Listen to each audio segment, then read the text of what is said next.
ইসলাম এই কারণে ইমামে হোসেন একটা সেজদায়ে শুকর আদায় করেছিলেন। সেজদায়ে শুকর, আপনার সন্তান হলো সেজদায়ে শুকর দিতে পারেন। আপনি প্রচুর ইনকাম হয়েছে এক বছরে, সেজদায়ে শুকর দিতে পারেন। আপনার মনের বাসনা পূরণ হয়েছে, সেজদায়ে শুকর দিতে পারেন।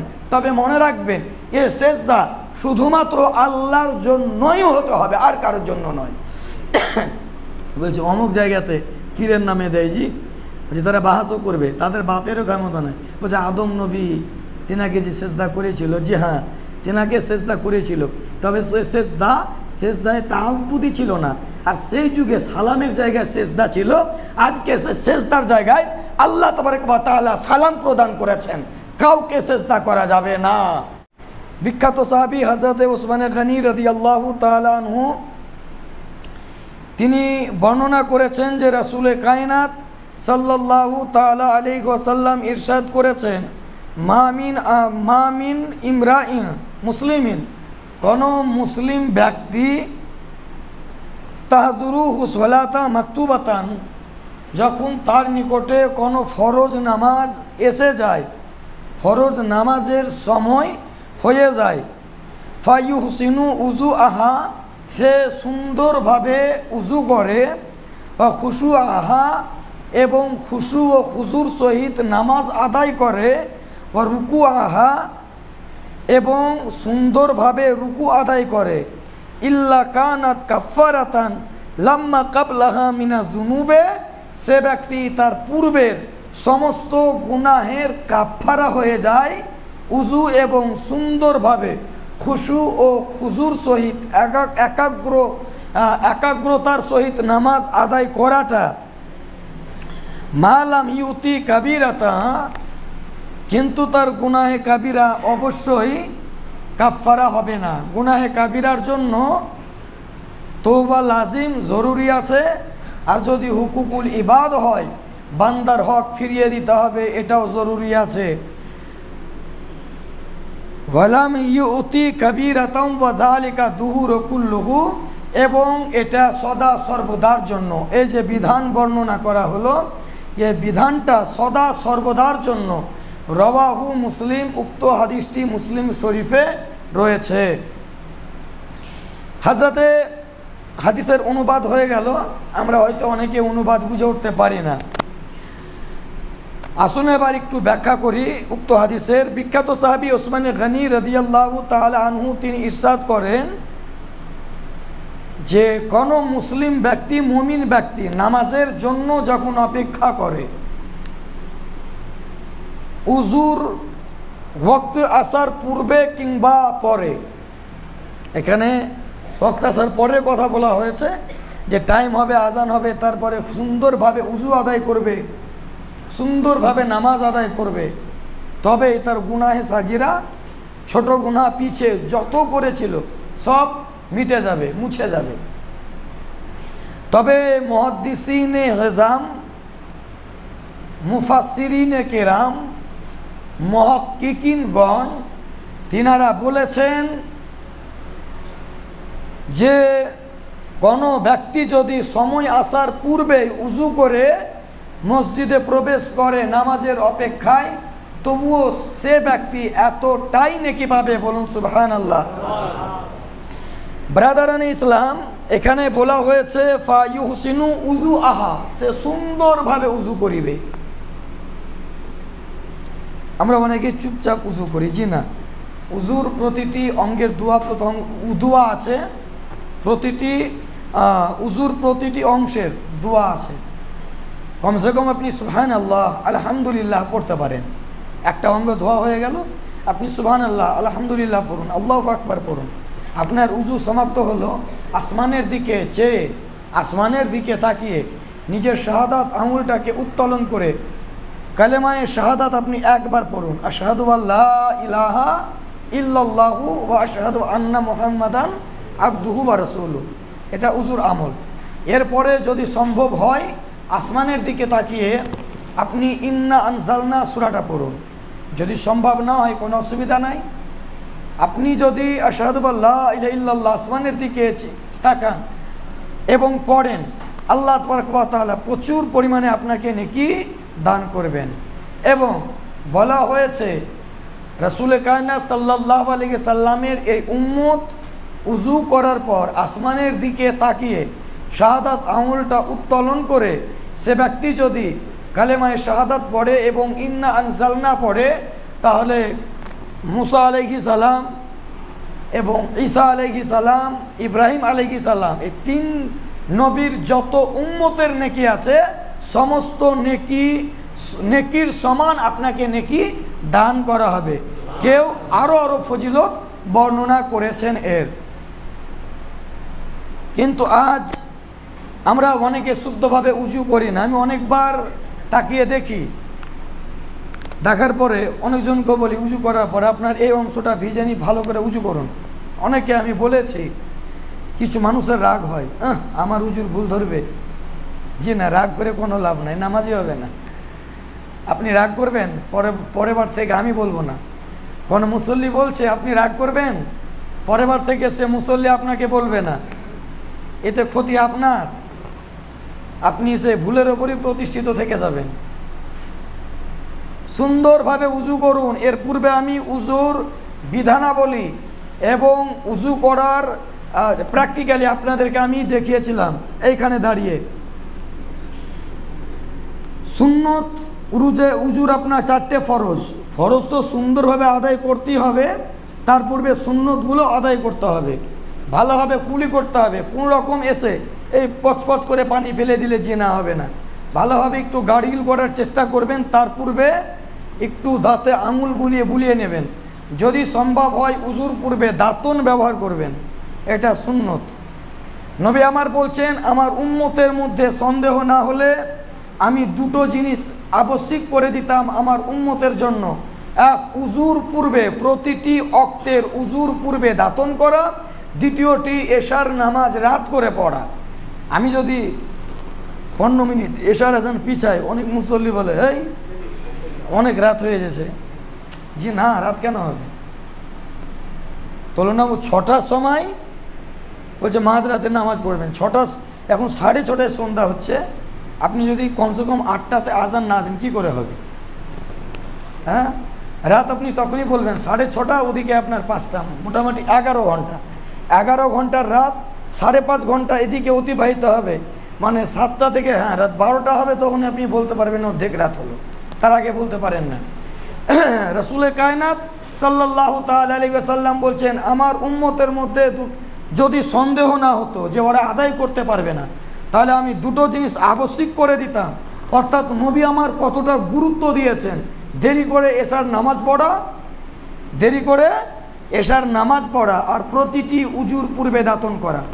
দাওয়াতে ইসলামী একটা সংগঠন আছে, দাওয়াতে ইসলামী এই সংগঠন পুরো বিশ্বে বিচরণ করে, পুরো বিশ্বে তাদের শাখা প্রশাখা আছে। আমাদের মসজিদও তিনারা এসে থাকেন। তিনাদের দেখবেন জুব্বার এখানে একটা ছোট্ট পকেট থাকে দাঁতনের, খুব ভালো লাগে আমাকে। সেইখানে দাঁতন ভরে রাখেন, প্রয়োজনে টুক করে বের করে ঘষে নিয়ে গুলি করে উজু করে নেন তিনারা। এটা খুব ভালো, নিজেরাও কাছে রাখতে পারেন। আমার কিছু মুসল্লি আছে, তারাও কিন্তু পকেটে রাখে। আলহামদুলিল্লাহ, আমাকে খুব ভালো লাগে। শুদ্ধভাবে উজু করতে হবে। আমরা অনেকেই দেখি পানি নিয়ে এই কোন রকম, জি না, ওটা করবেন না। আবু দাউদ শরীফের হাদিস আছে, আপনি উজু করবেন 3 বার এই হাতটাকে একাই ধোন, আপনি হয়ে গেল 3 বার এটাকে, তারপরে 3 বার কুলি করুন। তার মধ্যে গার্গিল যেন কমসে কম 1 বারও হয়। নাকে পানি দিবেন।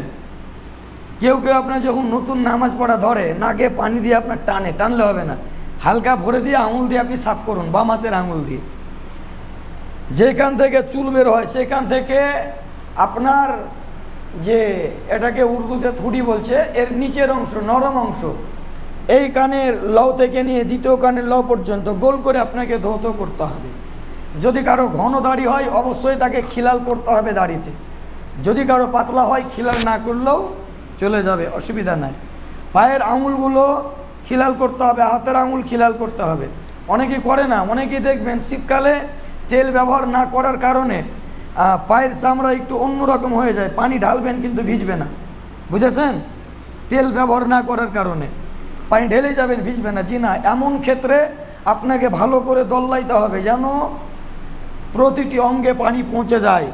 কিছু কিছু অংশ সাদা হয়ে থাকে শীতকালে, যে ওই সাদা ভাবটা যেন না থাকে। সাদা ভাব আছে তার মানে কি, সেখানে আপনার পানি এখনো পৌঁছায়নি, সুতরাং আপনার উজু হয়নি, উজু হবে না। খাস করে আমি প্রতিটি মুসল্লিকে বলবো, আপনারা যখন উজু করবেন পায়ের পিছের অংশ, যেটাকে আকবু বলা হয় আরবিতে, আকিবুন বলে, সেই অংশটাকে অবশ্যই হাত বুলিয়ে ভালোভাবে ধুয়ে নেবেন। অনেক ভাইয়ের উজু করার সময় এই অংশটা ভিজে না, ধ্যান দেয় না, উজু করে নিল যে না, আপনি যখন ভালো করে এদিকে হাত বোলাবেন, এদিকে হাত বোলাবেন, অবশ্যই হয়ে যাবে, কিন্তু চেষ্টা করতে হবে। উজুর মধ্যে যদি ত্রুটি থাকে নামাজ হবে না, নামাজের মধ্যে ত্রুটি থাকলে তো জান্নাত পাবেন না, এর পূর্বেই বলেছি। ব্রাদারান ইসলাম, এটা উজুর বিষয়টা হলো, নবী আমার বলছেন ফায়ুহসিনু উজু আহা, তোমরা তোমাদের উজুকে সুন্দরভাবে করো। বা খুশু আহা, খুশু কাকে বলা হয়, নামাজের প্রতিটি বিষয়কে সুন্দরভাবে আদায় করা। খুশু এটা খাসি থেকে এসছে, এর অর্থ হচ্ছে ভয় করা, অর্থাৎ আল্লাহর ভীতি, আল্লাহর ভয় নামাজের অবস্থায় যেন আমাদের মধ্যে থাকে। যদি না থাকে তাহলে কিন্তু আমরা ছাগল গণাগণি, ধান কাটাকাটি আরম্ভ করে দেবো। জি না, আল্লাহর ভয় থাকলে ধানেরও কথা মনে আসবে না, কটা ছাগল আছে সামনে হাটে বিক্রি করতে হবে, জি না, সে কথাটাও আসবে না, দুনিয়াদারির কথা আসবে না। তবে হ্যাঁ, নামাজে আল্লাহর ভয়টা আবশ্যিক। আল্লাহর ভয় রেখে একাগ্রতার সহিত নামাজের প্রতিটি রুকনকে, অংশকে আদায় করতে হবে, প্রতিটি রুকন বা অংশকে। আমাদের হাত, এর পূর্বে আমি বলেছি, 2 আঙুলে ধরে নেবেন, হাতটা এমন থাকবে নাভির নিচে। কারো পেট মোটা, যদি নাভির নিচে না যায় চেষ্টা করবেন যত দূর নিচে যায়, কথা বুঝলেন? তবে হাত বেঁধে চেষ্টা করবেন, এটা যদি নাভির ওপরেও থাকে আপনার জন্য জায়েজ আছে, কোনো অসুবিধা নাই। যখন আমরা সেজদা অবস্থায় থাকবো, অনেকে দেখছি এই করছে। আমার কিছু কিছু মুসল্লি যাবে একদিকে পা করে এমনি করে নামাজ পড়ে, মানে সেজদার জায়গায় তাকাবে না। আমি বলছি কী ব্যাপার গো, এদিকে থেকে নামাজ বুঝেন না, সেজদার দিকে তাকায়। যে না, আপনাকে সেজদার দিকে তাকিয়ে নামাজ পড়তে হবে। যদি কেউ টেড়া হয়, রাগ করবেন না, তাহলে কিন্তু মনে হবে যে না ওদিকে তাকাচ্ছে, কিন্তু তাকাচ্ছে সেজদার দিকে, কথা বুঝলেন? আর সে ঝগড়া করার সময় যথেষ্ট আপনার দিকে চোখে চোখ দিয়ে কথা বলছে, আর নামাজের সময় এদিকে তাকিয়ে সে নামাজ পড়ছে, জি না, হবে না। তাকে রুকু, যেখানে সেজদা, যেখানে মাথা লাগবে, কপাল ঠেকবে, সেখানেই তাকাতে হবে। নামাজের অবস্থাতে এদিক ওদিক তাকানো যাবে না, এটা খেলাফে খুশু, খেলাফে খুজু। যখন আপনি রুকুতে যাবেন, এই বিষয়ে ওলামায়ে কেরাম, মুহাক্কিকিনে এজাম, ইনারা একটু মতভেদ সৃষ্টি করেছেন। কেমন? কেউ বলেছেন 2 চোখ 2 পায়ের বৃদ্ধাঙ্গুলের নোকের দিকে তাকাইতে হবে, কেউ বলেছেন 2 পায়ের মধ্যস্থানে তাকাইতে হবে। আমার যেটা ব্যক্তিগত মতামত, 2 পায়ের মধ্যস্থানে তাকাটা উত্তম, কারণ আপনি একসঙ্গে 2 পায়ের নোকে কিন্তু তাকাইতে পারবেন না। তার জন্য যেটা আমার ব্যক্তিগত মতামত, সেটা হচ্ছে 2 পায়ের মধ্যস্থানে রুকু অবস্থায় তাকান। যখন সেজদা করবেন নাকের বাঁশি নিজেকেই দেখতে হবে, এতে নামাজে খুশু ও খুজু হবে। যখন আপনি তাশাহুদে বসে থাকবেন, আপনাকে আপনার কোলের দিকে তাকাইতে হবে, এদিক ওদিকে নয়, কোলের দিকে। একজন নামাজ পড়ছে, ও বুঝতে পেরেছে পিছনে কেউ এসছে, জুম্মার দিন নামাজ পড়তে পড়তে ইশারা করছে, জি না, নামাজ হবে না, কথা বুঝেছেন? নামাজ পড়তে পড়তে ইশারা করছে, যাও আগে চলে যাও, মানে ও পিছাই থাকবে, নামাজ হবে না। আপনি ইশারা করবেন কেন? হ্যাঁ, আপনি তো নামাজ পড়ছেন, কে পিছিয়ে এলো কে সামনে এলো আপনি তো দেখবেন না। নামাজ একাগ্রতার সহিত পড়লে আপনি বুঝতেই পারবেন না। খুশু, আল্লাহর ভয়, ভীতি, এর পূর্বে এক আল্লাহর ওলির ঘটনা শুনিয়েছিলাম। ব্রাদারান ইসলাম, যদি আমরা এইভাবে নামাজ পড়ি, নামাজও কবুল হবে, উজুও কবুল হবে।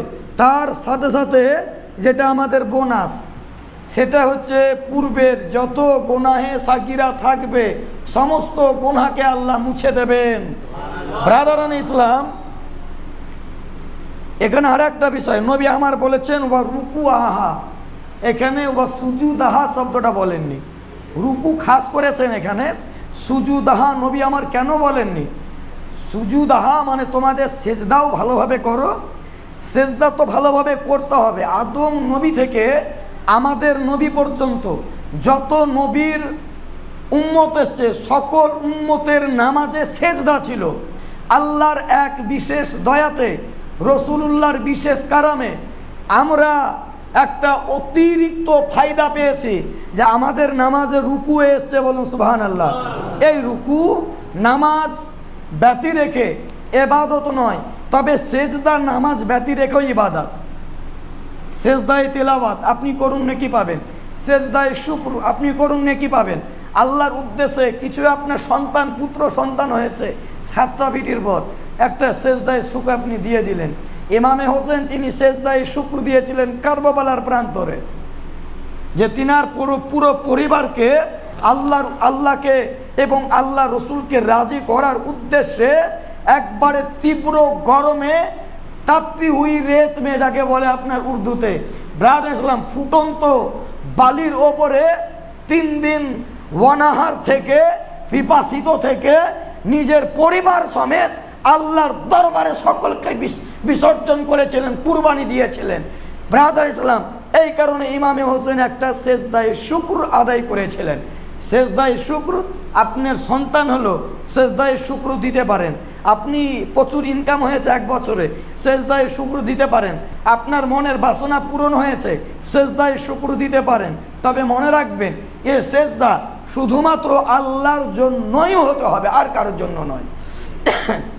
বলছে অমুক জায়গাতে পীরের নামে দেয়, জি বলছে তারা বাহাসও করবে, তাদের বাপেরও ক্ষমতা নাই। বলছে আদম নবী তিনাকে যে সেজদা করেছিল, জি হ্যাঁ তিনাকে সেজদা করেছিল, তবে সে সেজদায় তাহাব্বুদি ছিল না। আর সেই যুগে সালামের জায়গায় সেজদা ছিল, আজকে সে সেজদার জায়গায় আল্লাহ তাবারক ওয়া তাআলা সালাম প্রদান করেছেন। কাউকে সেজদা করা যাবে না একমাত্র আল্লাহ ব্যতি রেখে। এবার আমি বলছিলাম রুকু ইহুদিদের নামাজে ছিল না, খ্রিস্টানদের নামাজে ছিল না, ঈসাই মুসাইনাদের নামাজে ছিল না, ইব্রাহিম নবীর উম্মতের নামাজে ছিল না, জাবিউল্লাহ নবীর উম্মতের নামাজে ছিল না, সাফিউল্লাহ থেকে শুরু করে কোন নবীর উম্মতের নামাজে রুকু ছিল না। রুকু শুধুমাত্র উম্মতে মুহাম্মাদির জন্য খাস।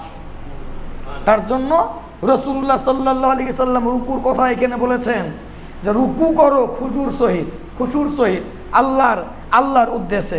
ব্রাদার ইসলাম, যখন আমরা এমনটা করতে পারবো, আল্লাহ রসুল বলতে আছেন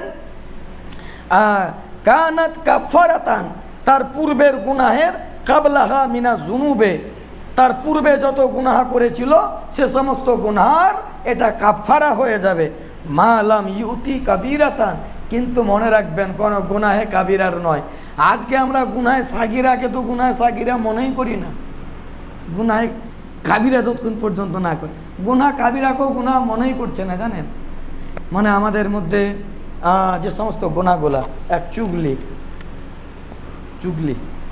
এর কথা ওকে লাগানো, ওর কথা ওকে লাগানো, পর চর্চা পিছনে করা, মুনাফিকি, এগুলো হচ্ছে গুনাহে কাবিরা সব। সুদ, মদ, জেনা, মিথ্যা কথা বলা, এটা এখন আমাদের দৈনন্দিন একটা রুটিন হয়ে গেছে, প্রতিদিনের। কোনো আপনার ব্রেকফাস্ট, ঘুম থেকে উঠে মানুষ চাটা খাচ্ছে, এরকম মিথ্যা কথা বলা, মানে ঘুম থেকে উঠে চা খাওয়ার পূর্বে তাকে মিথ্যা বলতে হবে। ব্রাদার ইসলাম, বলা হয়েছে কি দেব উম্মুল খাতা, মিথ্যা পাপের মাতা। ভাবতে পারেন, সমস্ত পাপের মা হচ্ছে মিথ্যা। সুতরাং মিথ্যা থেকে আপনি নিজেকে বাঁচান, দেখবেন আরও অন্যান্য গুনাহ থেকে নিজেদেরকে বাঁচাইতে পারবেন। ব্রাদার ইসলাম, আরও এটা তো হলো। এবার দ্বিতীয় পর্যায়ের আরেকটা গুনাহে কাবিরা, যেটা পরের হক হনন করা। কারো কাছে টাকা নিয়ে না দেওয়া, কারো কাছে কিছু সুদখোর আছে, তারা আবার এসে বলে যে ধার দিলে দিবে না, যে এটাও কিন্তু ভুল বলছে না তারা, কথা বুঝেছেন? সুদখোরেরা যদিও সে সুদখোর, কিন্তু ভুল বলে না। আপনি যখন দেবেন কেনা সে দিতে চায় না, জি না, এমন লোকেরও শাস্তি হওয়া দরকার আছে যারা ডেট ফেল করে টাকা দেবে। তুমি তোমার ডেটে টাকা দিতে পারবে না, ধার নিয়েছো কেন তুমি? এটা ওয়াদা খেলাফি, এটাও গুনাহে কাবিরা, ওয়াদা খেলাফি। আল্লাহ বলতে আছেন তুমি যখন কাউকে ধার দিবে লেখালেখি করে নাও। আজ আমরা মুখে দিচ্ছি, লেখালেখি করে না, তারপরে আপনার অবমাননা করে দিচ্ছে, এই কবে দিলে তুমি? জিন্দা মিথ্যা কথা। মানুষ তো মরা মিথ্যা কথা বলে, এখানে জিন্দা, এই তুমি দাওনি আমাকে। আদৌ কিন্তু আপনার লেখালেখিও হয়নি, সে কিন্তু মিথ্যা কথা বলছে, দিয়েছে, তার হাজার টাকা খেয়ে ফেলেছে, এখন দেবে না, সে বদমাইশি করছে। এর জন্য লিখিত করো। বর্তমান যেটা স্ট্যাম্প পেপার স্ট্যাম্প পেপারে লিখিত করো, কাউকে ধার দিয়ে সহযোগিতা করো, তাকে সে ডেটে লাগবে, তাকে সে ডেটে লাগবে, না হলে তার বাড়ি বিক্রি করেও লাগবে। কথা বুঝেছেন? মানুষ যদি এমন আচরণটা করতো, হয়তো সুদের প্রবণতা এতটা বাড়তো না, হয়তো এতটা বাড়তো না। যে না, তার মানে এ নয় যে আপনি সুদ খান। কাউকে ধার দিতে হবে না, আপনাকে দেবেন না কাউকে। মানুষের সাহায্য করাটা নফল ইবাদত, ফরজ নয় কিন্তু। কথা বুঝেছেন? আর সুদ খাওয়াটা হারাম। তার মানে এ নয় যে আপনি সুদ খান। সুদে দেবেন না কাউকে, সে মরুক, আপনি কেন পাপ করে দিয়ে যাবেন? আপনার টাকা সে নিয়ে যদি না দেয়, সুদে দিলে আবার দেবে।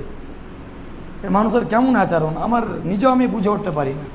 যাই হোক, আল্লাহ তাবারক ওয়া তাআলা আমাদের সকলের হেফাজত করুক, যেন আমরা গুনাহে কাবিরা থেকে আমরা সকলে বেঁচে থাকতে পারি। আল্লাহ আমাদের সকলকে যেন বাঁচিয়ে রাখেন। সকলেই বলুন আমিন। রাসূলে কায়নাত সাল্লাল্লাহু আলাইহি ওয়াসাল্লাম বলছেন, গুনাহে কাবিরা তার পিছের মাফ করা হবে না যতক্ষণ পর্যন্ত সে তওবা না করবে, আদায় না করবে। যদি নামাজ ত্যাগ করেছে, নামাজ ত্যাগ করা এটা গুনাহে কাবিরা। 4 রাকাত নামাজ ত্যাগ করেছে, 4 রাকাত নামাজ আদায় করে তওবা করতে হবে আল্লাহর দরবারে, তবেই কবুল হবে। যদি কারো কাছে 10 টাকা নিয়েছে, আমি মনে করেন কোনো মুসল্লির কাছে 10 টাকা নিয়ে কালকে দেওয়ার কথা কালকে দিতে পারিনি, অনেক পিছিয়ে দিয়েছি, এই ক্ষেত্রে মাফের একটা কারণ আছে। কি আছে? যে সে টাকাটা আমি যখন আপনার ডেট ফেল করে দিয়েছি, তার হাত ধরে কান্নাকাটি করে, ভাই ক্ষমা করে দাও, ভুল হয়েছে, আল্লাহর দরবারে তওবা করে, আল্লাহ আমি আমার ওয়াদা পূরণ করতে পারিনি, ক্ষমা করে দিন। যদি এটা করে, সে ব্যক্তি যদি মাফ করে দেয়, মাফ হয়ে যাবে, গুনাহ ক্ষমা হয়ে যাবে। এটা হচ্ছে পদ্ধতি। কিন্তু আমরা হাত ধরা তো দূরে থাক, এই টাকাও তো দাও নি তুমি। আর একজন চ্যালেঞ্জ করে এসে আমার সামনে বলছে, অমুক আমাকে এত টাকা দিয়েছিল সুদে, তাকে ঝেড়ে ফেলেছে, আর বলেছি টাকাই দেবো না, যা পারবি করে লে যা। আমার কাছে এসে আবার গর্ব করছে। যে না, আপনি গর্ব করছেন কেন? আপনি গর্ব করবেন না। যে কাজটা আপনি করেছেন, এই কাজটাও জায়েজ নয়, সে যে কাজটা করেছে সে কাজটাও জায়েজ নয়। আল্লাহ যেন আমাদের সকলকে গুনাহ থেকে বাঁচিয়ে রাখেন। সকলে বলুন আমিন। ওয়া আখিরি দাওয়ানা আনিল হামদুলিল্লাহি রাব্বিল আলামিন। আস্তাগফিরুল্লাহ রাব্বি মিন কুল্লি যামবি ওয়া আতুবু ইলাইহি।